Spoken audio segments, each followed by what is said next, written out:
শুনতে এবং দেখতে সবাই পাচ্ছ?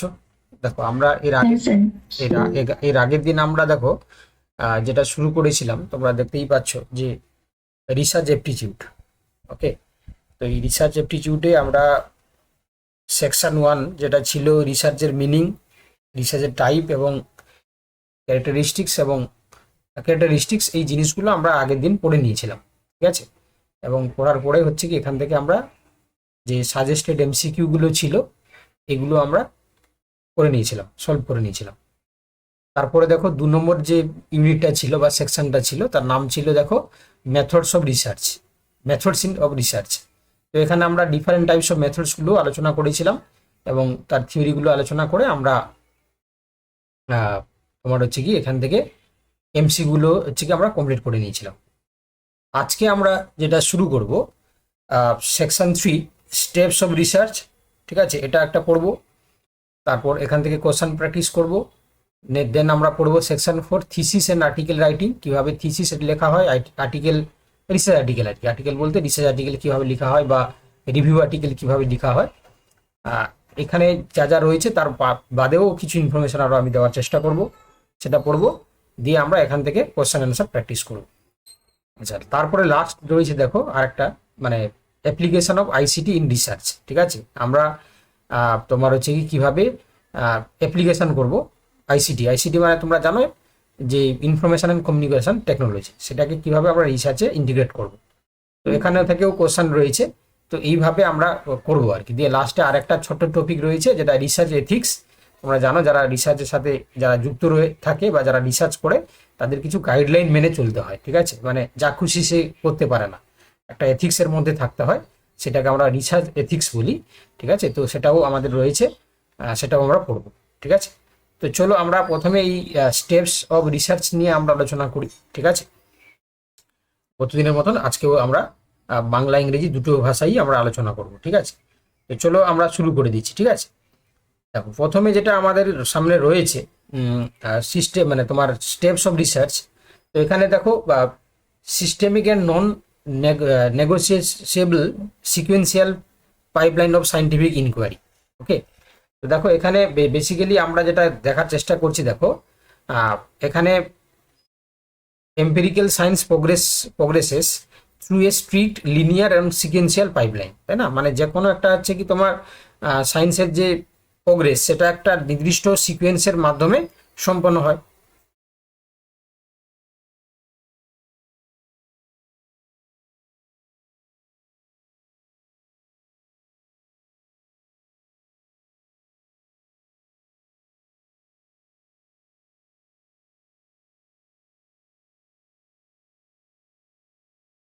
আচ্ছা একটু দাঁড়াও, একটা মেসেজ করেছিলাম।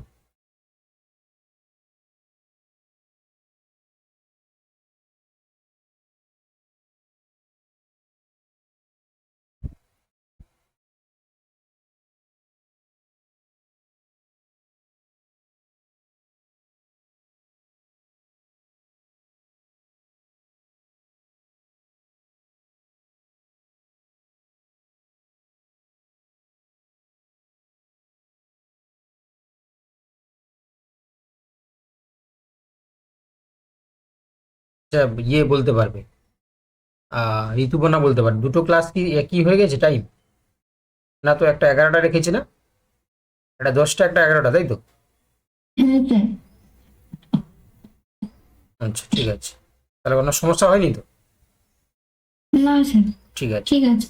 ওকে, যাই হোক, যেটা বলছিলাম দেখো, তাহলে এখানে মূলত হচ্ছে কি যে কোনো একটা সিস্টেমিক যে রিসার্চ সেটা একটা নির্দিষ্ট লিনিয়ার এবং সিকোয়েন্সিয়াল স্টেপে কাজ করে আর কি। তো সেই স্টেপগুলো, স্ট্যান্ডার্ড অপারেশনাল স্টেপগুলো কী কী রয়েছে? প্রথমে দেখো আমরা যেটা করি সেটা হচ্ছে ফর্মুলেটিং দ্য রিসার্চ প্রবলেম। ওকে, মানে ধরো ভবিষ্যতে যদি তোমরা কারোর কাছে রিসার্চ করতে ঢোকো, যে রিসার্চ স্কলার, তখন বুঝতে পারবে যে প্রথমে হচ্ছে রিসার্চ আমরা প্রবলেমটাকে খোঁজার চেষ্টা করি যে কোন জায়গাটায় হচ্ছে রিসার্চ গ্যাপ রয়েছে। ঠিক আছে, বা রিসার্চ হচ্ছে প্রবলেম রয়েছে, তো সেটা বলছে দেখো যে ফর্মুলেটিং দ্য রিসার্চ প্রবলেম। তারপরে আমরা কি করি দেখো এক্সটেন্সিভ লিটারেচার রিভিউ, অর্থাৎ তুমি যে প্রবলেমটা খুঁজে পেলে সেই রিলেটেড কারা কারা কাজ করেছে ওই ব্রাঞ্চে বা ওই জায়গায়, কোন কোন হচ্ছে কি তোমার কাজ হয়েছে, রিসার্চাররা যারা কাজ করেছে তার হচ্ছে তুমি তাদের পাবলিকেশনগুলোকে খুঁজে রিভিউ করছো তুমি আর কি, মানে রিভিউ করা মানে তুমি পড়ছো আর কি, খুঁজে পাবে মানে তারা দেখলে যে আমি যে টপিকের উপর কাজ করবে তারা কারা কারা ওই বিষয়ে অলরেডি কাজ করেছে, কিসে কাজ করেছে, হ্যাঁ, তো সেটাকে আমরা এক্সটেন্সিভ লিটারেচার রিভিউ বলি। মূলত হচ্ছে কি একটাই কাজ করার জন্য করি আমরা, সেটা রিসার্চ গ্যাপটাকে আমরা খুঁজি আর কি, যে কোন জায়গাটায় লেখুনা আছে, সেই রিসার্চ গ্যাপটা খুঁজে পেলে আমরা সেটার উপরে ফোকাস করব। তারপরে দেখো থার্ড যেটা স্টেপ রয়েছে, ডেভেলপিং দ্য হাইপোথিসিস। ওকে, তাহলে যখন আমরা রিসার্চ প্রবলেম খুঁজে পেলাম, রিভিউ লিটারেচার করলাম, করার পরে সেখানে একটা আমরা আমার নিজস্ব যে রিসার্চের হাইপোথিসিসটাকে ডিজাইন করলাম। ওকে, আচ্ছা, সেখানে দুটো জিনিস তোমাদেরকে মনে রাখতে হবে, যে developing the hypothesis, developing testable তোমার propositions about the variables, the baseline in the null hypothesis which claim no statistical difference or effect exist, the counter position is the alternative hypothesis. যাই হোক, তাহলে আমাদেরকে একটা হাইপোথিসিস রেডি করতে হবে। তারপর 4 নম্বর যে স্টেপ রয়েছে দেখো, প্রিপেয়ারিং দ্য রিসার্চ ডিজাইন। হ্যাঁ, অর্থাৎ তুমি যে রিভিলিটেজ করেছো বা তোমার একটা হাইপোথিসিস করলে, সেই হাইপোথিসিসের উপর বেস করে একটা রিসার্চ ডিজাইন তুমি বার করলে, সেখানে একদম পুরো ইয়ারলি কি কি তুমি কাজ করবে, তাই না, কি কি ডেটা তুমি কালেক্ট করবে, কখন করবে, এই জিনিসগুলো পুরো টাইম লাইন সেখানে মেনশন থাকবে রিসার্চ ডিজাইনে। ঠিক আছে, বা তুমি ইনভিট্রো কাজ করবে না ইনভিভো কাজ করবে, হ্যাঁ, সেল লাইনে কাজ করবে না তুমি কিসে কাজ করবে, মানে পুরো জিনিসটা হচ্ছে কি ওখানে মেনশন থাকবে। তারপরে এবারে ডিজাইন হয়ে গেল, ডিজাইন হওয়ার পরে কি হবে না, ডেটা কালেকশন শুরু করলে তুমি। ঠিক আছে, তোমরা জানো যে এটা মানে যারা রিসার্চের সাথে জড়িত তোমরা জানো যে যারা রিসার্চ স্কলার যারা জয়েন করে কাজ করার জন্য, প্রথমে দেখো তোমরা জানো যে পিএইচডি রেজিস্ট্রেশন করতে হয়, তাই না। পিএইচডি রেজিস্ট্রেশন করার আগে এনরোলমেন্ট হয়, এনরোলমেন্ট হওয়ার পরে রেজিস্ট্রেশনের আগে কোর্স ওয়ার্ক করানো হয়। কোর্স ওয়ার্ক মানে হচ্ছে কি ওই বিভিন্ন টেকনিকগুলো শেখানো, বা অনেকগুলো পেপার থাকে যদিও, তাহলে কোর্স ওয়ার্ক হলো, কোর্স ওয়ার্কের সার্টিফিকেট পেলো, তারপরে রেজিস্ট্রেশন করলো।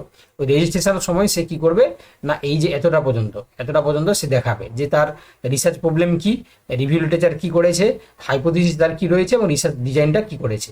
ঠিক আছে, এইটাকে নিয়ে সে একটা কম্প্রিহেন্সিভ মানে পুরো মানে একটা ডিজাইন সে করে সেটাকে রিসার্চ কমিটির সামনে রিপ্রেজেন্ট করাবে।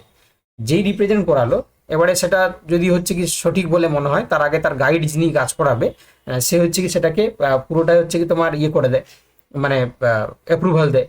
তারপরে সে ডেটা কালেকশন করবে, ডেটা কালেকশানে হচ্ছে ডেটা অ্যানালাইসিস করবে, হাইপোথিসিস টেস্টিং করবে, তারপরে হচ্ছে জেনারেশন অ্যান্ড রিপোর্টিং। ঠিক আছে, তারপরে সে আলটিমেট হচ্ছে কি তোমার ফাইনাল রিপোর্ট হচ্ছে কি সে বা থিসিস লেখা শুরু করবে। তার আগে অবভিয়াসলি এই থিসিস লেখার আগে যে পিএইচডি যে গাইডলাইন আছে তাতে রিসার্চ আর্টিকেল পাবলিশ করা বা রিভিউ আর্টিকেল পাবলিশ করা, ঠিক আছে, বুক চ্যাপ্টার পড়া, এই জিনিসগুলো তাকে করতে হবে। ঠিক আছে, তো এইভাবে কিন্তু স্টেপ বাই স্টেপ আমরা যদি এগাই, তাহলে কিন্তু আমরা কি করতে পারবো না, একটা রিসার্চটাকে আমরা মানে ফুলফিল করতে পারবো। ঠিক আছে, এই যে রিসার্চ স্কলার হিসাবে সেটা আমরা ফুলফিল করতে পারবো।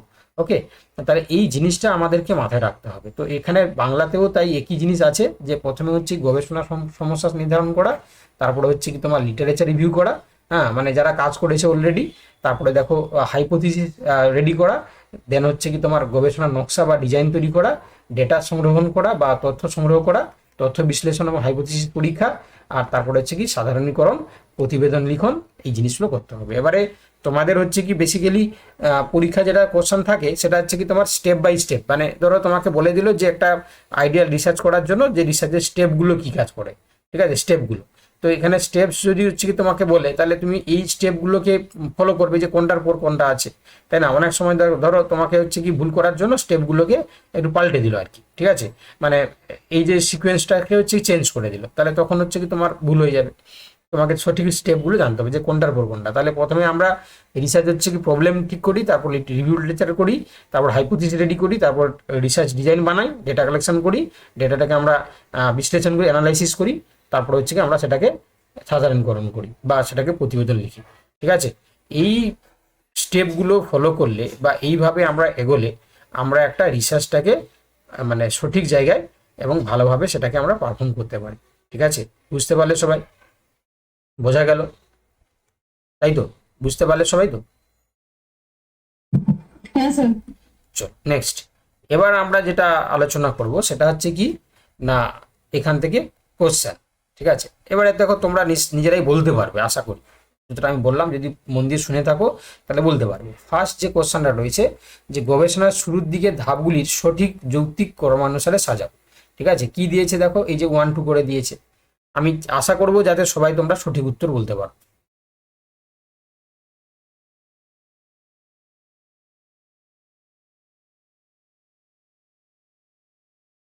দেখি কারা কারা বলতে পারো, সঠিক উত্তর কারা বলতে পারো।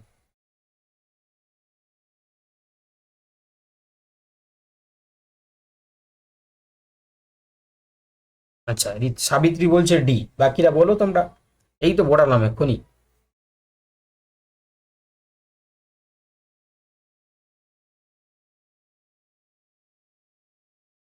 একজন বলছে ডি, আরে বাকিরা বলে তো ভয় পেলে তো হবে না বাবা, তাই না? আমরা তো এই তো শুরু করলাম। আচ্ছা, মমিতা সাহু বলছে ডি। আমি কিন্তু সবার উত্তর দেখছি। আচ্ছা, দেবাদ্রিতা বলছে এ।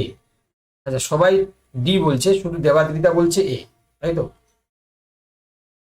দেখো তাহলে এই যে আমরা একটু আগে যেটা দেখালাম, ওটার উপর ভিত্তি করে যদি আমরা উত্তরটা করার চেষ্টা করি, তাহলে দেখো, তাহলে প্রথমে হচ্ছে কি তোমার কি দেখলে, প্রথমে হচ্ছে কি 3 নম্বর যেটা আছে রয়েছে না, প্রবলেম আইডেন্টিফিকেশন, এটা দেখলে তোমরা। তারপরে লিটারেচার রিভিউ তো হচ্ছে কি তোমার আসবেই আসবে, তাই না? তারপরে কি আসবে, ফর্মুলেশন অফ হাইপোথিসিস করতে হবে তোমাকে। তারপরে হচ্ছে কি সিলেকশন অফ রিসার্চ ডিজাইন, তাই তো? তাহলে এই যে জিনিসটা বললাম আমি, এটা এই স্টেপটা কাজ করবে, তাই না? Problem identification, literature review, formulation of hypothesis, তারপর হচ্ছে ডিজাইন তৈরি করা। তাহলে এটাই হবে। হ্যাঁ বলো। হ্যাঁ স্যার, এ হচ্ছে তাহলে তো। হ্যাঁ, তাহলে 3 3 2 1 4। হ্যাঁ বলো। স্যার ডি, ডি হচ্ছে কারণ রিভিউটা তো আগে আছে, তারপর হাইপোথিসিস আছে, মানে নোটসে। এই যে রিভিউ তো আগে আছে, এই যে রিভিউ তো আগে আছে, 2 নম্বরে আছে। মানে ডিজাইন ডিজাইনটা আগে, তারপর তো স্যার হাইপোথিসিস মানে দেখলাম না। কোথায় হাইপোথিসিসটা দেখি? এই তো,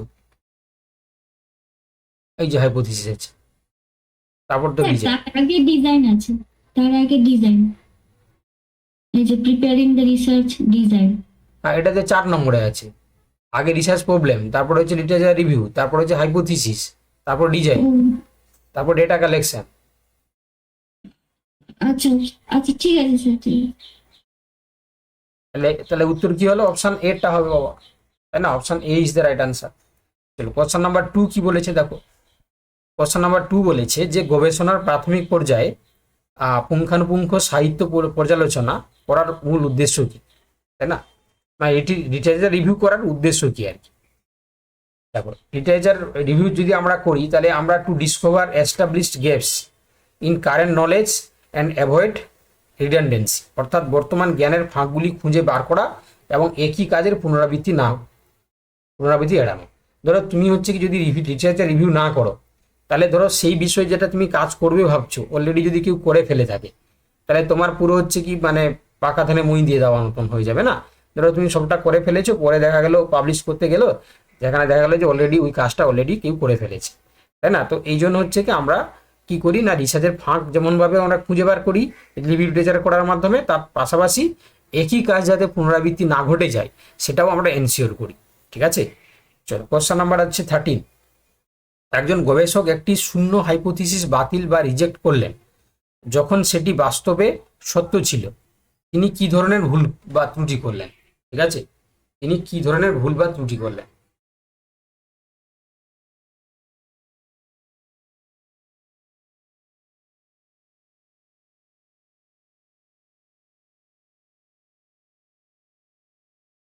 বলো, সবাই বলো, ভয় পাওয়ার কারণ নেই, যা যেটা মনে হচ্ছে বলবে। ঠিক আছে, যা যেটা মনে হয়, এটা টাইপ 1 এরার। ঠিক আছে, টাইপ 1 এরার করলেন, আমরা দেখো একটু আগেই যেটা পড়াচ্ছিলাম সেখানেই মেনশন ছিল টাইপ 1 এরার। ঠিক আছে, অর্থাৎ তোমরা মনে রাখবে যে এই যে টাইপ 1 এরার, এই টাইপ 1 এরারের ক্ষেত্রে দেখো, যেহেতু এখানে বলেছে না যে তিনি কি ধরনের ভুল করলেন, না সেটা হচ্ছে কি দেখো, type 1 error occurs when you reject a true null hypothesis. ঠিক আছে, যখন একটা ট্রু নাল হাইপোথিসিসকে রিজেক্ট করে দাও, তাই না? তো টাইপ 2 এরার হচ্ছে কি when you fail to reject null hypothesis, তখন টাইপ 2, আর এটা টাইপ 1 হবে। আচ্ছা, এবারে বলেছে যে বৈজ্ঞানিক গবেষণায় হাইপোথিসিস বা প্রাক কল্পনার মূল প্রকৃতিকে নিচের কোনটি সবচেয়ে ভালো বর্ণনা করে? ঠিক আছে, মানে যেটাকে আমরা বলছি যে nature of hypothesis in a scientific research, কি হবে বলো? বলেছে যে বিশ্লেষণের পর প্রাপ্ত একটি চূড়ান্ত এবং অপরিবর্তনীয় নিয়ম, চলকগুলির মধ্যে সম্পর্কের একটি অস্থায়ী বা পরীক্ষা, এগুলো না তোমরা ইংলিশে পড়বে। হ্যাঁ, এই চ্যাপ্টারটা মনে হয় ইংলিশে পড়াটা মানে বুদ্ধিমানের কাজ হবে, তাই না? তাহলে এটা আছে, দেখো অপশন বি এরটা হবে a tentative testing proportional about relationships between variables. ঠিক আছে, অপশন বি এরটাই হবে। যারা যারা বি করেছো একদম সঠিক উত্তর। চলো কোশ্চেন নাম্বার 15। এবার বলছি দেখো, the phase in which data is categorised, coded and subjected to statistical test. যেমন আমরা টি টেস্ট করতে পারি, অ্যানোভা করতে পারি, তাই না? এই যে কোল টেস্ট, এটাকে আমরা কি বলবো বলো? হুম,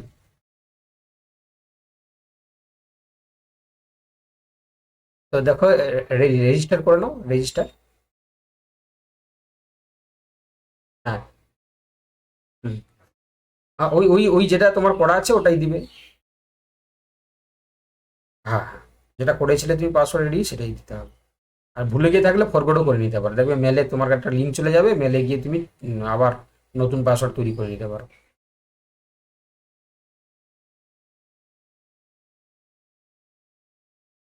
হুম, না না, হ্যাঁ দুটোতেই সুবিধা নয়, দুটো আলাদা আলাদা কোর্স। এবারে তুমি চাইলে যদি একটা নাও তাহলে 11-12টা নিয়ে নাও, ঠিক আছে?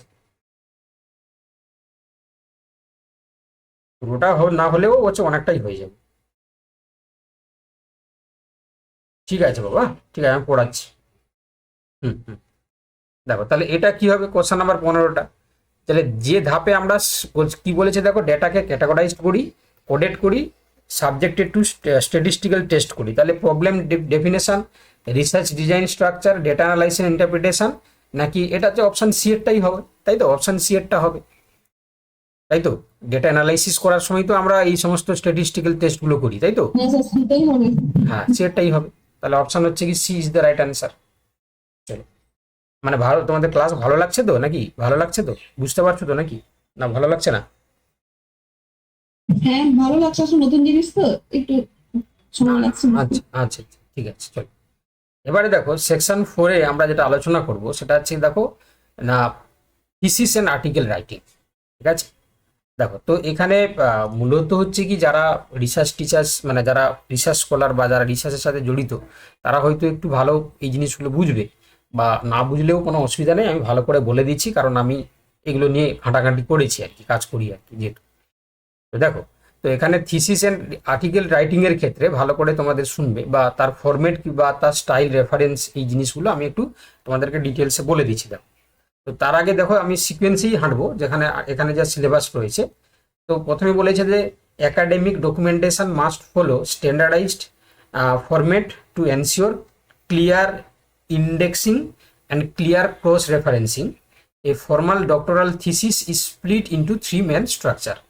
তাই না? মানে যখন দেখবে একটা রিসার্চ স্কলার, ঠিক আছে, সে যখন হচ্ছে কি তার কাজটা যখন হচ্ছে ফাইনালাইজড করবে, মানে 5 year after completion of their 5 year research, সে কি করছে না, তোমার একটা থিসিস সাবমিট করছে। তো একটা থিসিস সাবমিট করার সময় তাকে মাথায় রাখতে হবে সেখানে 3টে সেকশন যাতে থাকে, একটা যে প্রিলিমিনারি সেকশন, একটা কোর মেন টেক্সট, আর একটা এন্ড ম্যাটার থাকে। ঠিক আছে, তো এই যে প্রিলিমিনারি সেকশনে কি থাকবে না, সেখানে তার টাইটেল পেজ থাকবে। টাইটেল মানে তার থিসিসের যে, মানে তার যে পিএইচডি যে টাইটেল আর কি, সেটা থাকলো। সার্টিফিকেট অফ অ্যাপ্রুভাল, মানে সে দেখবে যে ইউনিভার্সিটিস বা যে ইনস্টিটিউশন থেকে সে পিএইচডিটা করছে, আলটিমেট হচ্ছে কি সেখানে তার একটা অ্যাপ্রুভাল কপি দিতে হয়, যে তার হচ্ছে কি তোমার টাইম পিরিয়ড কমপ্লিট হয়েছে, একটা পিএইচডি যা যা গাইডলাইন সে ফুলফিল করেছে, তাই না? তো সেগুলোর পরে তাকে তার গাইড এবং তার রিসার্চ ইনস্টিটিউট বা ইউনিভার্সিটিস তাকে একটা সার্টিফিকেট অ্যাপ্রুভাল দেয়, সেটা থাকবে। দেন থাকবে ডিক্লারেশন অফ অরিজিনালিটি, তাই না? মানে এটা হচ্ছে কি বিশেষত কি করা হয় জানো তো, এটা হচ্ছে প্লেগারিজম চেক করা হয়। ঠিক আছে, মানে ধরো তুমি যে থিসিসটা লিখেছো সেটা তোমার কিনা, সেটা প্রমাণটা হচ্ছে প্লেগারিজমস। তো প্লেগারিজমস মানে হচ্ছে কি, তোমরা যারা নতুন তারা জেনে নাও যে সেটা হচ্ছে কি তোমার অন্য কারোর কাছ থেকে তুমি চুরি করে লিখেছো কিনা, বা তুমি সেই লেখাটা তোমার নিজস্ব কিনা, সেটা একটা সফটওয়্যার আছে, টার্নটেইন থেকে শুরু করে এরকম অনেক সফটওয়্যার আছে, আই আই অথেন্টিকেট, এরকম করে অনেক সফটওয়্যার আছে। সেই সফটওয়্যারে কি করা হয় না, এই তোমার হচ্ছে কি থিসিসের যে কপিটাকে চেক করা হয়। তো সেখানে সম্ভবত হচ্ছে কি 10% হচ্ছে কি তোমার মোটামুটি অ্যালাউ করা হয়, 10%-এর মধ্যে হলে ঠিক আছে, তার বেশি হলে তুমি কিন্তু সাবমিট করতে পারবে না, ঠিক আছে। এটা হচ্ছে কি তোমার 10% প্লেগারিজমটাকে অ্যালাউ করা হয়। আচ্ছা, তারপরে দেখবে সেখানে অ্যাকনোলেজমেন্ট থাকবে, অর্থাৎ সে পিএইচডি লাইফে কার কার সাহায্য নিয়েছে, তাই না, কার কাছে সে কৃতজ্ঞ, সেই জিনিসটা থাকবে। টেবিল অফ কন্টেন্টস থাকবে, list of tables and figures থাকবে, এবং থাকবে কি না অ্যাবস্ট্রাক্ট। অ্যাবস্ট্রাক্টটা মানে কি, তার সমস্ত কাজের যে সামারি আর কি, ঠিক আছে, তাকে হচ্ছে কি বলা আছে অ্যাবস্ট্রাক্ট। সেই সামারিতে মানে সেটাকে আমরা হচ্ছে অ্যাবস্ট্রাক্ট বলি। ওকে, অ্যাবস্ট্রাক্ট মানে টোটাল থিসিস ধরো 400 পেজ 500 পেজ হলো, তাহলে তার হচ্ছে কি ছোট্ট একটা যদি আমরা মানে সামারি হিসাবে রিপ্রেজেন্ট করি, তাহলে সেটাকেই আমরা কি বলি, সেটাকেই আমরা বলি তোমার হচ্ছে কি, সেটাকে আমরা কি বলছি, অ্যাবস্ট্রাক্ট বলছি, ঠিক আছে, অ্যাবস্ট্রাক্ট বলছি। চলো এবার দেখো, এবার দেখো, এবার বলছি কি দেখো, তাহলে বুঝতে পারলে, তাহলে এই যে প্রিলিমিনারি সেকশনে কি কি থাকলো তোমরা বুঝতে পারলে। তাহলে কি কি বললাম, title page, certificate of approval, declaration of originality, acknowledgement, table of context, আর table of list of the table, figure, abstract. Okay, বোঝাতে পেরেছি তো, মানে কিছুটা বুঝতে পারছো তো, হয়তো একটু হাতে নাতে কাজ করলে আরো ভালো বুঝতে পারতে, কিন্তু এখন বুঝতে পারছো তো মোটামুটি ভাবে। এগুলো নিয়ে প্রিলিমিনারি সেকশন হলো। তারপরে সেকশন 2-তে দেখো কোর মেন টেক্সট। এখানে কি থাকবে না, তোমার থিসিসের ইন্ট্রোডাকশন থাকবে, যেটা কনটেক্সচুয়াল ফ্রেমওয়ার্ক, মানে একটা ভালোভাবে সাজানো থাকবে। লিটারেচার রিভিউ তুমি কি করেছো সেটাও থাকলো, তাই না, এবং সেখানে থাকবে কি মেথোডোলজি, তুমি কোন মেথোডোলজি ইউজ করেছো। তারপরে থাকবে রেজাল্ট, মানে ডেটাগুলো থাকবে। তারপর ডিসকাশন থাকবে অ্যান্ড কনক্লুশনস। ওকে, তাহলে কনক্লুশন থাকবে। যদিও আমরা এই পার্টটাকে তোমরা জানো যে লিটারেচারের ইন্ট্রোডাকশনের পরে, লিটারেচার রিভিউর পরে এই যে ডেটা সেকশনটাকে আমরা কি করি না অবজেক্টিভ ওয়াইজ সাজিয়ে দিই, ঠিক আছে। তাহলে মানে চ্যাপ্টার 1 চ্যাপ্টার 2 করে এরকম সাজিয়ে দিই আর কি আমরা, ঠিক আছে। কারণ হচ্ছে কি ধরো মেনলি রিসার্চ যেহেতু, তো অনেকগুলো অবজেক্টিভ থাকে, একটা এমস এর আন্ডারে একটা অনেকগুলো অবজেক্টিভ থাকে, তো সেই অবজেক্টিভ ওয়াইজ আমরা কি করি ডেটাটাকে সাজিয়ে নিই আর কি, ঠিক আছে। লাস্ট কি থাকবে দেখো, এন্ড মেটা, অর্থাৎ সেখানে রেফারেন্স বা যেটাকে আমরা বিবলিওগ্রাফি বলি, অ্যান্ড অ্যাপেন্ডেজেস, ঠিক আছে। মানে কি অ্যাপেন্ডিসেস, অর্থাৎ কন্টেইন লার্জ রো ডেটা, মানে যদি তোমার কোনো হচ্ছে কি ধরো যে ডেটাগুলোকে তুমি এখানে রেজাল্টে দিয়েছো, তার ধরো হচ্ছে তুমি রো ডেটাকে দিতে চাইছো, হ্যাঁ, বা সাপ্লিমেন্টারি যেটাকে আমরা ফাইল বলি, সেটা যদি দিতে চাইছো, তাহলে সেক্ষেত্রে হচ্ছে কি তোমার আমরা কি দেখতে পাবো না, সেটা হচ্ছে কি আমরা তখন তাকে বলি যে তোমার হচ্ছে কি অ্যাপেন্ডিসেস, মানে সাপ্লিমেন্টারি ফাইলগুলো তুমি দিলে আর কি, এবং সেখানে মেন জিনিস থাকছে কি রেফারেন্স বা বিবলিওগ্রাফি। ওকে, তাহলে এইটা আলটিমেট যখন হয়ে যাচ্ছে তখন কিন্তু একটা এটাকে সাজিয়ে নিলে এটা থিসিস হয়ে গেল। বলো বুঝতে পারলে কিনা বলো।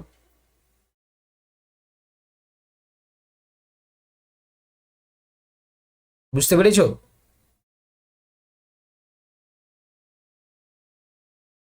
যারা যারা ক্লাস করছো একটু জানাও, বা সমস্যা থাকলেও জানাবে, ঠিক আছে।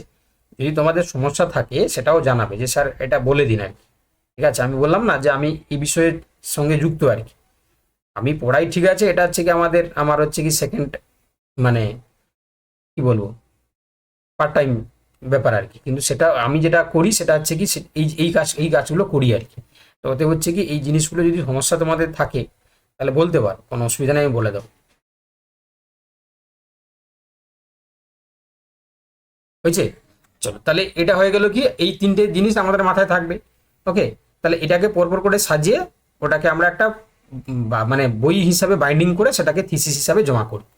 এবারে দেখো এই রেফারেন্সিং সাইটেশন স্টাইল, আমরা এই যে রেফারেন্স বা বিবলিওগ্রাফির কথা বললাম, এখানে আমরা যারা রিসার্চের সাথে যুক্ত আছি তারা আমরা বিভিন্ন ফরম্যাটে রেফারেন্সগুলোকে সাজাই। হ্যাঁ, এপিএটাকে মানে মোস্ট স্ট্যান্ডার্ড ধরা হয়, এটা আমেরিকান সাইকোলজিক্যাল অ্যাসোসিয়েশন এরা হচ্ছে কি দেখো একটা ফরম্যাট করে দিয়েছে যে তুমি যখন কোনো কারোর রিসার্চটাকে নিচ্ছ বা সেটাকে তখন রেফারেন্সিং করছো, ঠিক আছে, তাহলে তার জন্য তোমাকে কি করতে হবে, তোমাকে একটা নির্দিষ্ট ফরম্যাটে তাকে সাজাতে হবে। ফর এক্সাম্পল দেখো, এই যে ধরো কোন একটা ধরো ব্যক্তি, ঠিক আছে, ধরো আমি ধরো বললাম যে মৌমিতা সাউ, ঠিক আছে, সে একটা রিসার্চ আর্টিকেল পাবলিশ করেছে, ঠিক আছে। এবারে তখন যখন আমি তার আর্টিকেলের যখন হচ্ছে কি আমি রেফারেন্স নিচ্ছি, তখন আমি কি করব না, তখন আমি নিচ্ছি দেখো না তোমার এই যে দেখতে পাচ্ছ যে রেফারেন্স হিসাবে প্রথমে হচ্ছে কি সাউ কমা মৌমিতার এমটাকে লেখা হবে, ঠিক আছে, দিয়ে ধরো সেটা 2023 সালে সে পাবলিশ করেছিল, তাহলে 2023 সাল ব্যাকেটে থাকবে। তারপরে হচ্ছে দেখো তার তোমার হচ্ছে কি যেটা রিসার্চ আর্টিকেলের টাইটেল থাকবে, তারপরে হচ্ছে টাইটেলের পরে হচ্ছে কি তোমার জার্নাল নাম থাকবে, ঠিক আছে, সেগুলো মানে পরপর করে থাকবে আর কি, ঠিক আছে, বা তার কোন এডিশনে পাবলিশড হয়েছে, পেজ নাম্বার, এই জিনিসগুলো থাকবে, বা ডিওয়াই নাম্বার বলে একটা নাম্বার থাকে, ডিওয়াই নাম্বার, ঠিক আছে, তো এগুলো থাকবে। তো কিন্তু হচ্ছে কি তোমার এই ফরম্যাটে থাকবে যে তার টাইম মানে তার হচ্ছে কি তোমার তার হচ্ছে কি মানে কি বলে ওটাকে পদবী কমা তার হচ্ছে নামের হচ্ছে কি ফার্স্ট লেটার মানে দিয়ে ডট করে তোমার হচ্ছে কি ব্র্যাকেটে হচ্ছে সালটা থাকবে। তুমি এটাও করতে পারো কিংবা এরকম করে করতে পারো, বা শুধু হচ্ছে কি তার টাইটেল কমা হচ্ছে 2023, এটাকে বলছি এপিএ ফরম্যাট। আর যদি হচ্ছে কি এমএলএ করা হয়, এমএলএ হচ্ছে মডার্ন ল্যাঙ্গুয়েজ অ্যাসোসিয়েশন। এটা জাস্ট কিছুই নয়, এটা যেমন আমরা এখানে লিখলাম এরকম ভাবে, এখানে দেখো আমরা লিখবো কি না ওয়ার্ক সাইটেড হচ্ছে কি এরকমই হবে, সেন কমা দিয়ে অমর্ত্য, মানে তার নাম অমর্ত্য সেন, তাহলে সেন হচ্ছে কি তার টাইটেলটা প্রথমে আসবে, তারপর অমর্ত্য, তারপরে যেমন করে তার তোমার ইয়ে থাকবে, টাইটেল থাকবে, title of the research paper, then journal কোন জার্নালে পাবলিশড, এই জিনিসগুলো থাকবে আর কি, ঠিক আছে। আর একটা ফেমাস রয়েছে যেমন হচ্ছে কি তোমার চিকাগো, এটা বলেছে ফুটনোট অর এড নোটস। এটা হচ্ছে কি আমরা কি করি বলে দেখি না, যেখানে সাইটেশন করি সেখানে 1-2 করে হচ্ছে কি মেনশন থাকে, আর তোমার 1-2 পরে হচ্ছে রেফারেন্সের জায়গায় সেখানে হচ্ছে রেফারেন্সে 1-2 করে পরপর করে সাজানো থাকে, ঠিক আছে, রেফারেন্সিং করা থাকে। তাহলে এটাকে আমরা বলছি চিকাগো স্টাইল। তাহলে বেসিক্যালি আমরা এই তিনটে স্টাইলটাকে ইউজ করি রিসার্চ করার জন্য, একটা এপিএ, একটা এমএলএ, একটা চিকাগো, ঠিক আছে। এইগুলো প্রত্যেকটা কিন্তু মনে রাখবে, একটা রিসার্চ আর্টিকেল যখন তোমরা পরবর্তীকালে লিখবে, এই জিনিসগুলোর নলেজ থাকলে তবে গিয়ে তোমরা ভালো লিখতে পারো। চলো এবার দেখো, এই জিনিসগুলো আমি আর বাংলায় বলছি না, ঠিক আছে, তোমরা বাংলাটা পড়ে নেবে, কারণ একই জিনিস এখানে বলা আছে, ঠিক আছে, একই জিনিস এখানে বলা আছে, বুঝতে পারলে।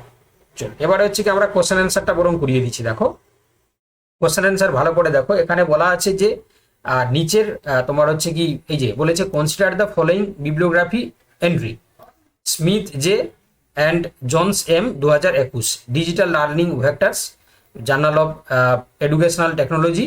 তারপরে দেখো এই যে বলেছিলাম কোন হচ্ছে কি তোমার এডিশন এবং কোন মানে পেজ নাম্বার দিয়েছে। Which of the following style manual does display, তাই না। তাহলে এই যে আমি তোমাদেরকে দেখালাম এই জায়গাটা, এটা কি ধরনের স্টাইলে লেখা আছে দেখো, আমি উপরে অলরেডি তোমাদেরকে জানালাম, দেখালাম যে চিকাগো, হাওয়ার্ড আর হচ্ছে এপিএ, এই তিনটে ফরম্যাট দেখালাম।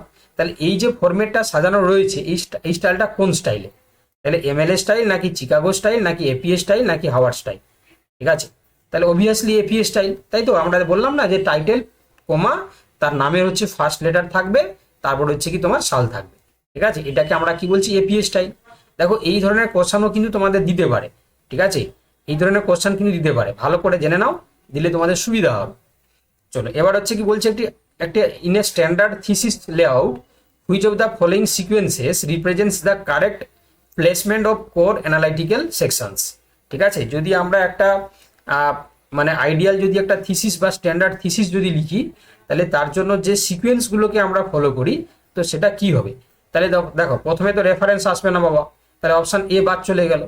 তারপরে বলেছি যে ইন্ট্রোডাকশন প্রথমে, তারপর বলেছে টেবিল অফ কন্টেন্ট, তারপর মেথোডোলজি নিশ্চয়ই আসবে না, তাই না। আচ্ছা টেবিল অন কন্টেন্টস অ্যাপেন্ডিসাইস মেথোডোলজি এরকম এটাও আসবে না। তাহলে আমরা দেখতে পাচ্ছি এখানে অপশন বি এরটাই শুধুমাত্র ঠিক আছে। কেন না ইন্ট্রোডাকশনের পরে মেথোডোলজি, তারপর রেজাল্ট, তারপর ডিসকাশন, তাই না। যে সি বললে তো তুমি কিন্তু ভুল বলে ফেললে। কেন ভুল বলে ফেললে, তার কারণ দেখো এই যে অ্যাপেন্ডিসেস আমি তোমাকে বলেছিলাম যে মানে তোমার হচ্ছে কি সাপ্লিমেন্টারি, সেটা তো একদম লাস্টে থাকবে, তারপরে কি তোমার মেথোডোলজি আসবে না। তাহলে সেক্ষেত্রে হচ্ছে কি এটা বি এরটাও ভুল আছে, সি এরটাও ভুল আছে। তাহলে একমাত্র এখানে অপশন হচ্ছে কি তোমার বি এরটাই ঠিক আছে, ঠিক আছে, অপশন বি এরটাই ঠিক আছে। ক্লিয়ার। আবার মৌমিতা আবার এ কেন বলছো তুমি? তুমি আবার এ কেন বলছো বলো? এ কে কি করে হবে? আগে রেফারেন্স চলে আসবে? আগে কি রেফারেন্স চলে আসবে মৌমিতা? তাহলে তুমি কেন বলছো বলো? তোমাদের কি কোথাও যেমন ভুলে টাইপ হয়ে গেছে, বি করতে গিয়ে এ হয়ে আচ্ছা আচ্ছা, যাই হোক, আমি বললাম তোমাদের কথা ওটা বুঝতে হয়তো ভুল হচ্ছে। ইন্ট্রোডাকশন তো অবশ্যই ফার্স্ট থাকবে, সেটা তো স্বাভাবিকভাবে আমি ভুলে মানে এখানে সবগুলো স্টেপ গুলো দেয়নি, তাহলে রেফারেন্স তো সবসময় শেষেই থাকে স্বাভাবিক। আমরা তো ইয়ে করতে গিয়ে এমএসসি করতে গিয়ে বা সাবমিট করতে গিয়ে লাস্ট রেফারেন্স দিয়েছি, তখনই হবে ইন্ট্রোডাকশন অবশ্যই আগে থাকবে স্বাভাবিক। প্রিন্টিং আমি টাইপ করতে গিয়ে ভুলে করে ফেলেছি। ওকে ওকে, ঠিক আছে। দেখো দেখো, এবারে বলেছে যে what is the fundamental operational difference between reference list and bibliography. ঠিক আছে, তাহলে রেফারেন্স লিস্ট এবং বিব্লিওগ্রাফির মধ্যে ফান্ডামেন্টাল হচ্ছে ডিফারেন্সটা কি? তো বলেছে যে রেফারেন্সেস কেবল সরাসরি উদ্ধৃত কাজ থাকে, গ্রন্থপঞ্জিতে হচ্ছে কি তোমার পটভূমি পাঠের উপাদানগুলো যুক্ত থাকে। আচ্ছা, আমি ইংলিশেই পড়ছি, হ্যাঁ, বাংলার সব অসুবিধা হচ্ছে। দেখো, reference contains only the works directly cited and bibliography includes the background তোমার রিডিংস টু। আচ্ছা, রেফারেন্স আর chronological and bibliography is always numerical. Reference belongs to the quantitative research, bibliography belongs to the qualitative research work. This is no structural difference, they are the identical all manual. কি হবে বলো?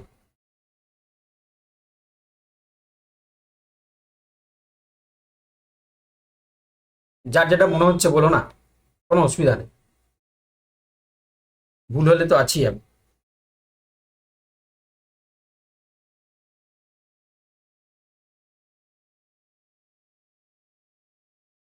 একদম, এটা যারা যারা বলেছো একদম সঠিক। হ্যাঁ, তারা reference content only works directly cited, আর যারা বিব্লিওগ্রাফির ক্ষেত্রে ইনক্লুডিং ব্যাকগ্রাউন্ড রিডিং টু। ঠিক আছে, তাহলে যেখানে হচ্ছে পটভূমির উপাদানও যুক্ত থাকে।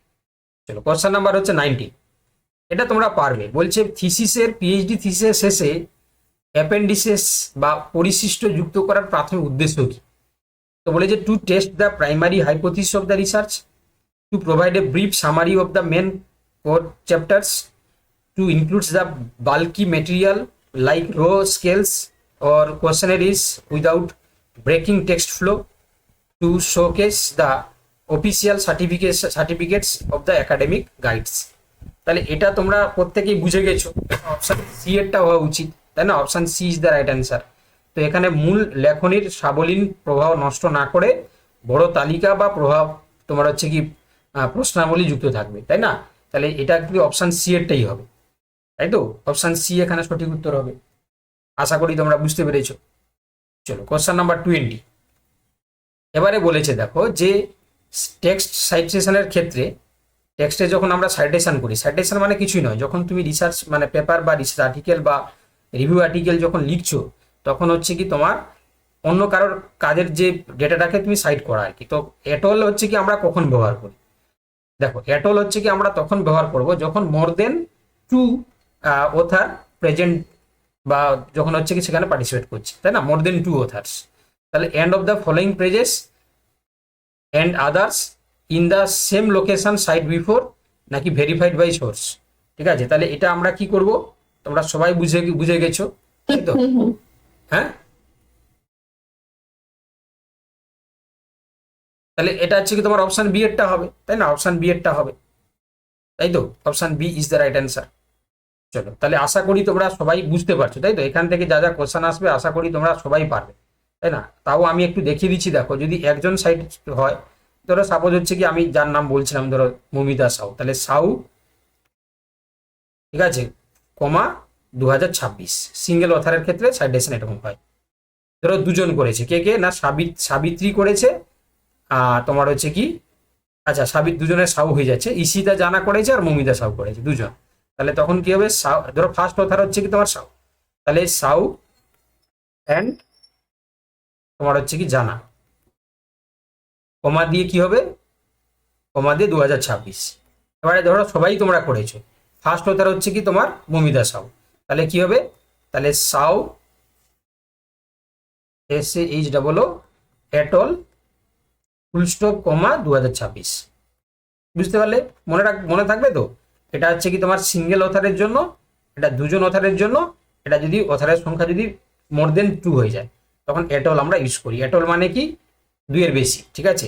যদি বেশি জন হয় তখন আমরা এটল ইউজ করি। ক্লিয়ার? বোঝা গেল? বুঝতে পারলে তোমরা? এটা কিছুই বলে না। আচ্ছা, হ্যাঁ স্যার বুঝতে পেরেছি। ওকে ওকে, চলো এবার হচ্ছে কি আর বাকি থাকলো দুটো জিনিস, একটা হচ্ছে কি তোমার অ্যাপ্লিকেশন অফ আইসিটি, আর হচ্ছে কি তোমার রিসার্চ এথিক্স, তাই তো? আমি ছোট ছোট করে বলে দিচ্ছি, দেখো খুব বেশি লাগবে না। দেখো তো দেখো এখানে হচ্ছে কি তোমার application of ICT in research যদি আমরা দেখি, তাহলে আমরা রিসার্চের যেটা অ্যাপ্লিকেশন করি না, মানে আইসিটি যেটা ব্যবহার করি, এখনকার দিনে ম্যাক্সিমাম কাজের ক্ষেত্রে হচ্ছে কি আমরা এই ইনফরমেশন অ্যান্ড কমিউনিকেশন টেকনোলজি ছাড়া কাজ একটাও করতে পারি না।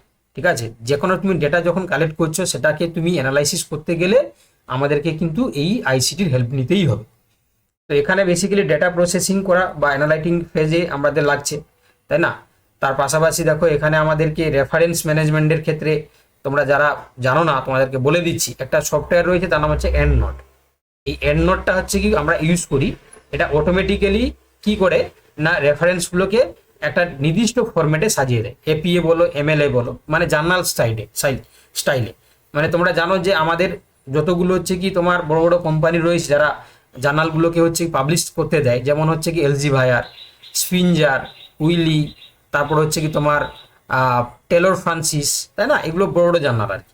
তো তাদের হচ্ছে কি প্রত্যেকের ক্ষেত্রে জার্নালের যে রেফারেন্স সাইড মানে যে রেফারেন্সের যে স্টাইল সেগুলো ডিফারেন্ট। কারোর ক্ষেত্রে হাওয়ার্ড, কারোর ক্ষেত্রে চিকাগো, কারোর ক্ষেত্রে এমএলএ, কারোর ক্ষেত্রে এপিএ। ঠিক আছে, তো সেগুলো তুমি যদি ম্যানুয়ালি করতে যাও না, সাজাতে যাও, তোমার অনেক সময় চলে যাবে। তো আমরা সেই সময়টাকে বাঁচানোর জন্য আমরা এন্ড নোট ইউজ করি। তাহলে EndNote is a one type of software that can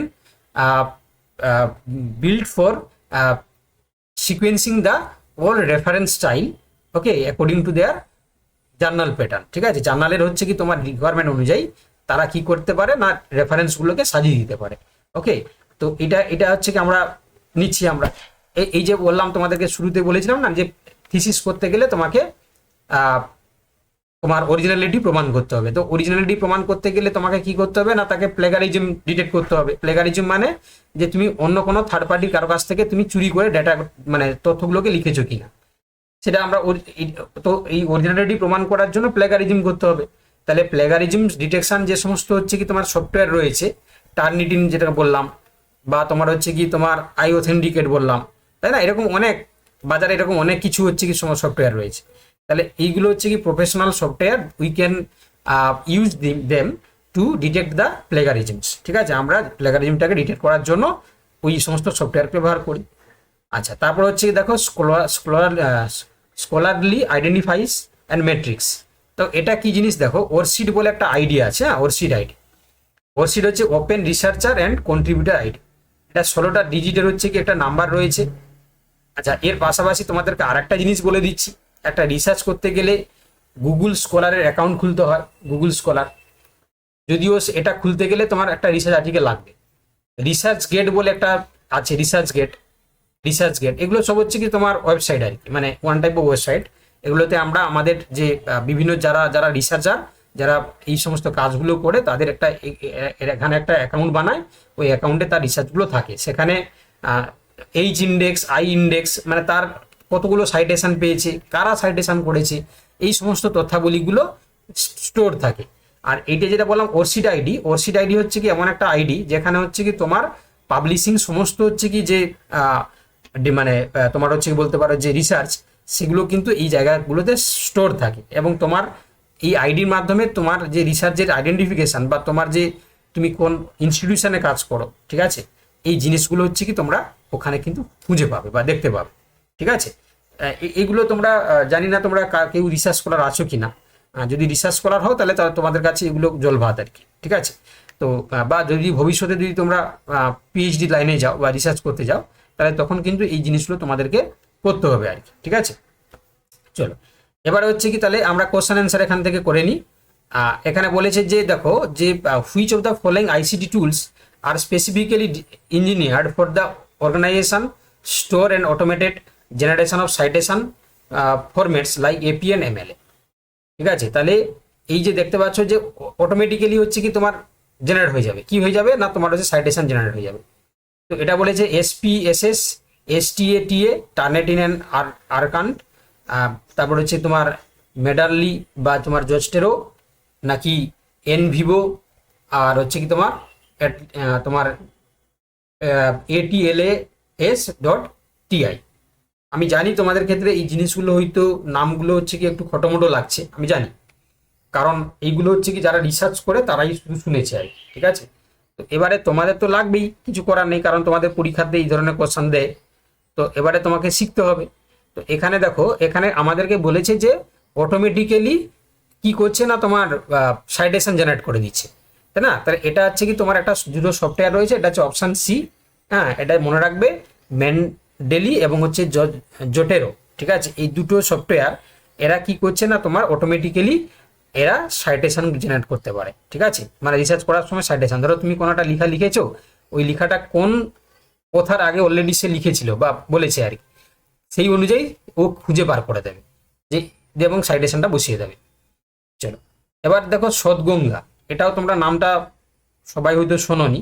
সৎগঙ্গাটা হচ্ছে কি তোমার একটা অনলাইন ডিপোজিটারি, যেখানে সমস্ত ইউনিভার্সিটিস আমাদের মানে আমাদের ইন্ডিয়াতে যত ইউনিভার্সিটি রয়েছে, তারা যত থিসিস পেপার মানে থিসিস যত হচ্ছে করে, এই সৎগঙ্গাতে সেই থিসিসের ইনফরমেশনগুলো জমা থাকে আর কি, মানে থিসিস জমা থাকে। এবারে এবারে নিশ্চয়ই পারবে তোমরা। এবারে বলেছে দেখো যে সৎগঙ্গা এন ইনিশিয়েটিভ বাই তোমার আইএন, তোমার হচ্ছে কি FLIBNET serves a national level Indian digital repository for the hosting which academic তোমার হচ্ছে কি এন্টিফ্যাক্টস। তাহলে অলরেডি তোমাদেরকে আমি বললাম, তাহলে সৎগঙ্গাতে কি হবে, অপশন বি হবে, এই যে ইলেকট্রনিক থিসিস অ্যান্ড ডেজার্টেশনস, ঠিক আছে, এই জিনিসগুলো হচ্ছে কি তোমার মানে থাকবে আর কি, বুঝতে পারলে। সৎগঙ্গাতে কি থাকে না, সৎগঙ্গা একটা হচ্ছে কি তোমার অনলাইন ডিপোজিটারি খোলা হয়েছে, এখানে যত PhD scholar after completion their PhD degree they will upload the PhD thesis on the Shodhganga online depository website, ঠিক আছে। তো এবারে তুমিও কিন্তু সেখানে প্রত্যেকের কিন্তু থিসিসগুলোকে পড়তেও পারবে, ডাউনলোডও করতে পারবে, ঠিক আছে। চলো নেক্সট কোয়েশ্চন নাম্বার 23। আচ্ছা, এবার বলেছে দেখো স্টেটমেন্ট 1 বলেছে NVIVO এবং ATLAS.TI are qualitative analysis software suites optimize for running ANOVA and regression analysis, এটা একটা স্টেটমেন্ট বলেছে। আর স্টেটমেন্ট 2তে বলেছে দেখো worksheet provides a unique persistent alpha numeric identifiers to authors to explicitly resolve scholar misidentification issue, ঠিক আছে। তো এই যে দুটো জিনিস বলেছে, এই দুটো জিনিস বক্তব্য দুটো ঠিক নাকি দুটো ভুল, নাকি একটা ঠিক একটা ভুল, সেটা আমাদেরকে বলতে হবে আর কি, ঠিক আছে। তো যারা যারা বলতে পারবে বলো, যারা যারা বলতে পারবে বলো,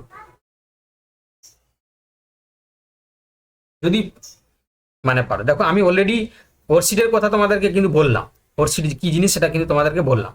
এবারে বাকি যে উপরে যেটা রয়েছে ওইটা তো সেটা তোমরা জানো না, তাই তো। তো সেটা তোমাদেরকে বলে দিচ্ছি। দেখো এই যে স্টেটমেন্ট 2টা না একদম সঠিক, স্টেটমেন্ট 2টা একদম সঠিক, আর স্টেটমেন্ট 1 যেটা আছে এটা হচ্ছে ভুল। কেন ভুল না, এই যে NVIVO এবং ATLAS.TI এটা কিন্তু হচ্ছে কি তোমার অ্যানোভা বা রিগ্রেশন অ্যানালাইসিস রানিং করতে সাহায্য করে না। এটা কি করছে না, এটা হচ্ছে কি মেনলি যেটা করে সেটা হচ্ছে কি তোমার একদম, তাহলে দেখো তাহলে এটা হচ্ছে কি তোমার কি করে, হ্যাঁ, তো এটা হচ্ছে কি তোমার কোয়ালিটেটিভ ডেটা অ্যানালাইসিস একটা সফটওয়্যার। প্রাইমারিলি আমরা ইউজ করি কি করে না, যে সমস্ত কোয়ালিটেটিভ ডেটা মানে মানে কোডিং টেক্সট বা ভিডিও কিংবা অডিও এই জিনিসগুলো করে। আর অ্যানোভা অ্যান্ড রিগ্রেশন হচ্ছে কোয়ালিটেটিভ মেথডটাকে করার জন্য আমরা যেটা ইউজ করি, এই অ্যানোভার জন্য আমি লিখে দিচ্ছি এখানে, মনে রাখবে যে সেটা হচ্ছে SPSS বা R বা হচ্ছে কি তোমার STATA, এগুলো আমরা ইউজ করি, ঠিক আছে, অ্যানোভা রিগ্রেশন অ্যানালাইসিসের জন্য, ঠিক আছে। আর এটা কি বললাম, এটা যে কোয়ালিটেটিভ ডেটাগুলোকে অ্যানালাইসিস করার জন্য, এটা আমি লিখে দিচ্ছি কোয়ালিটেটিভ ডেটা অ্যানালাইসিসের জন্য আমরা ইউজ করি, ঠিক আছে। চলো দেখো নেক্সট, তাহলে এটা কোনটা হলো গো, এটা হচ্ছে কি তাহলে 1 ফলস আছে আর হচ্ছে কি তোমার 2 ঠিক আছে, তাহলে কোনটা হবে 1 ফলস বা 2 আর স্টেটমেন্ট 2 আর ট্রু, তাহলে option B is the right answer. Clear, বুঝতে পেরেছো? বুঝতে পারলে না বলো। চলো এবার দেখো বলছি, হ্যাঁ বুঝতে পারছো তো, সবাই বুঝতে পারছো তো? ঋতুপর্ণা চুপচাপ হয়ে যাচ্ছ যে, সাবিত্রী, দেবাদ্রিতা, ইসিদা,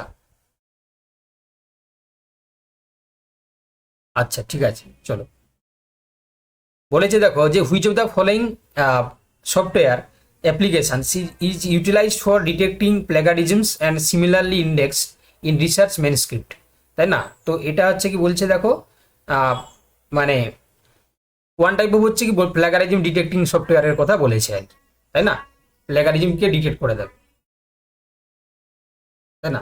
আমি তোমাদেরকে টার্নেটিনের কথা বলছিলাম, আমি তোমাদেরকে আই অথেন্টিকেটের কথা বলেছিলাম। তো এখানে বাকি যেগুলো আছে তার মধ্যে আমি নামগুলো অলরেডি বলেছি। তোমরা আরকান বললাম না, আরকান অরিজিনাল, তো এই আরকান অরিজিনালটাও ওয়ান টাইপ অফ হচ্ছে কি তোমার প্লেগারিজম ডিটেক্টিং সফটওয়্যার, ঠিক আছে? এটা প্লেগারিজম ডিটেক্ট করে দেয়, অপশন বি। চলো, এবার বলেছে একজন গবেষকের প্রকাশিত কাজের উৎপাদনশীলতা এবং সাইটেশনের প্রভাব যৌথভাবে পরিমাপকারী সূচকটি কি বলা হয়? ঠিক আছে, একজন গবেষকের প্রকাশিত কাজের উৎপাদনশীলতা এবং সাইটেশনের প্রভাব যৌথভাবে পরিমাপকারী যে সূচক সেটাকে আমরা কি বলি? এটা তোমরা মনে রাখবে, ওই তো তোমরা জানো না, এটা হচ্ছে এইচ ইন্ডেক্স, ঠিক আছে? এইচ ইন্ডেক্সের মাধ্যমে আমরা কোনো একটা কথার সে তার সারা জীবনে কি কাজ করেছে এবং কতটা তার সাইটেশন পেয়েছে, পুরো হিসাব নিকাশগুলো এই এইচ ইন্ডেক্স থাকে। যার এইচ ইন্ডেক্সটা যার বেশি হবে তার হচ্ছে রিসার্চার হিসাবে সে তত বেশি স্ট্রং, কারণ তার সাইটেশন হচ্ছে বেশি জন করেছে বা পেয়েছে। ক্লিয়ার, বুঝতে পারলে? তো এইচ ইন্ডেক্সের উপর ভিত্তি করে আমরা একটা কথার হচ্ছে কি তোমার তাকে যাচাই করি। চলো, এবার হচ্ছে রিসার্চ এথিক্স, ঠিক আছে? রিসার্চ এথিক্সের ক্ষেত্রে আমরা বেশি কিছু বলবো না, তিনটে কথা বলবো।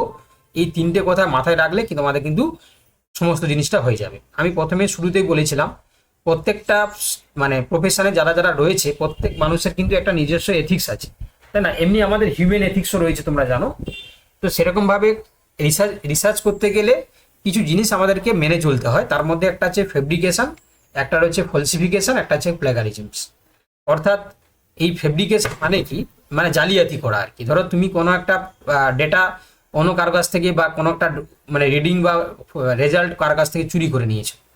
ফেব্রিকেশন মানে হচ্ছে বিকৃতি করলে, ধরো তুমি একটা ডেটা পেয়েছো অন্য কিছু, তুমি তাকে হচ্ছে কি তুমি অন্যভাবে রিপ্রেজেন্ট করছো, ঠিক আছে? আর প্লেগারিজমস মানে হচ্ছে কি চুরি করা, মানে কারোর হচ্ছে লেখা চুরি করে নিলে, কারো হচ্ছে কি তুমি তোমার হচ্ছে কি কোনো ডেটা চুরি করে নিলে, তাই না? তাহলে এইগুলোকে হচ্ছে কি তোমার প্লেগারিজমসের মধ্যে পড়ে যাচ্ছে।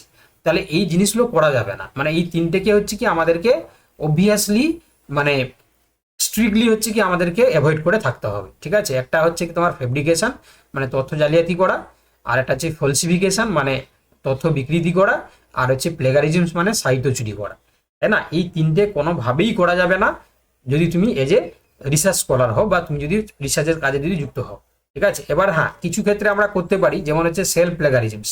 ধরো সাপোজ হচ্ছে কি আমি এই যে রিসার্চ স্কলার, আমি ধরো হচ্ছে কি 5টি রিসার্চ পেপার আমি পাবলিশ করলাম, তাহলে যখন আমি থিসিস করছি তাহলে আমার তো সেটা হচ্ছে কি তোমার রিসার্চ আর্টিকেল, আমি সেখান থেকে কিছু লিখে নিতে পারি, তাহলে সেটা হচ্ছে সেলফ প্লেগারিজম। তবে সেলফ প্লেগারিজম করতে গেলে তার একটা স্টেটমেন্ট জমা দিতে হয় যে এই যে থিসিসটা আমি সাবমিট করলাম, এখানে তোমার অমুক যে লেখাটা বা অমুক যে চ্যাপ্টারটা সেটা আমার হচ্ছে কি তোমার অলরেডি আমার পাবলিশ ডেটা, তার হচ্ছে প্রমাণ আমি হচ্ছে কি একটা দিয়ে দিলাম, দিয়ে বললাম যে এটা হচ্ছে আমার সেলফ প্লেগারিজম। এটা করতে পারি, কিন্তু তুমি হচ্ছে কারোর কাছ থেকে পুরোপুরি হুবহু কপি করে চুরি করাটা মানে মানে আইনত দণ্ডনীয়, প্লাস হচ্ছে কি এখানে রিসার্চ এথিক্সের মধ্যেও পড়ছে না, ঠিক আছে? বুঝতে পারলে তো? চলো এবারে কোশ্চেন দেখো। এবারে বলেছে এই researcher alters empirical figures on a digital তোমার হচ্ছে thermometer tracking chart to remove outlines and face the statistical model into showing significant result. This misconduct falls under dash. এটা আমরা কার আন্ডারে ফেলবো? তাহলে দেখো এটা হচ্ছে কি আমরা ফেব্রিকেশনের মধ্যে ফেলবো, তাই না? তাহলে এটা হচ্ছে এটা ফলসিফিকেশন নয়, এটা ফেব্রিকেশনের মধ্যেই পড়বে, তাই না? এটা হচ্ছে ফেব্রিকেশন নয়, এটা হচ্ছে তোমার ফলসিফিকেশনের মধ্যে পড়বে, ঠিক আছে? ফেব্রিকেশনের মধ্যে পড়বে, কারণ এই যে বললাম না,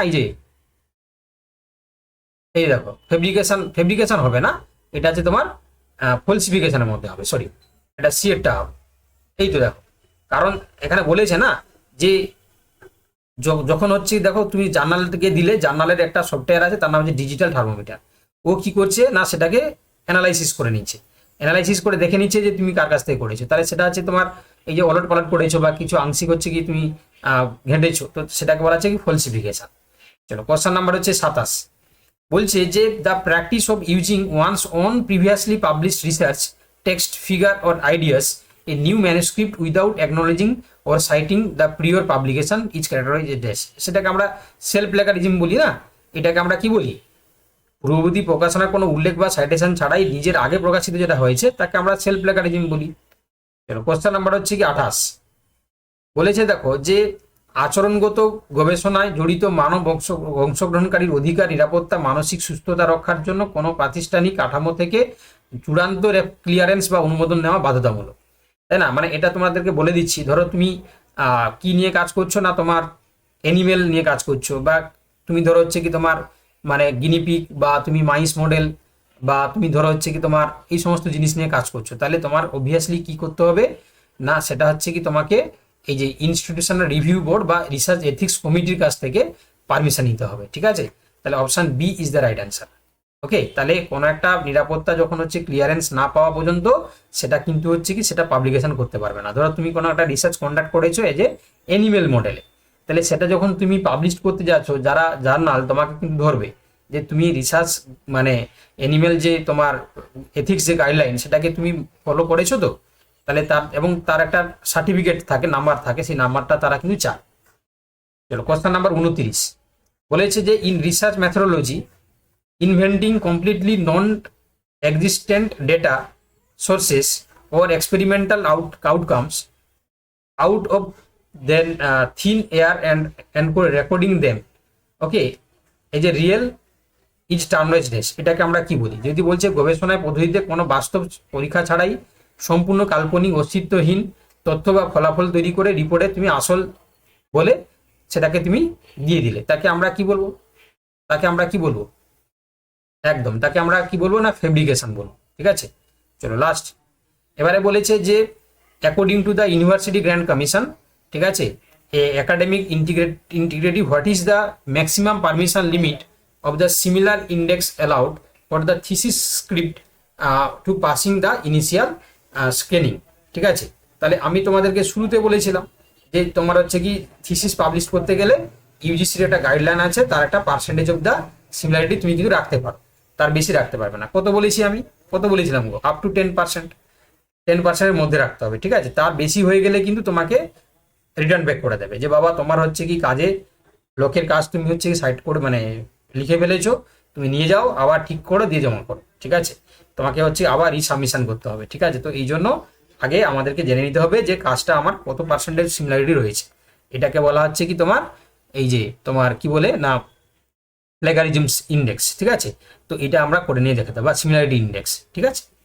চলো তাহলে সমস্ত জিনিস কিন্তু তোমরা আশা করি বুঝতে পেরেছো, এবং আমি আমি হচ্ছে মনে করছি যদি এই ক্লাসটাকে মন দিয়ে শুনে থাকো তাহলে এই রিসার্চ অ্যাপটিটিউড থেকে যা যা কোশ্চেন আসবে আশা করি তোমরা সবাই পারবে, এইটুকু বিশ্বাস আমি রাখতে পারি, তাই তো?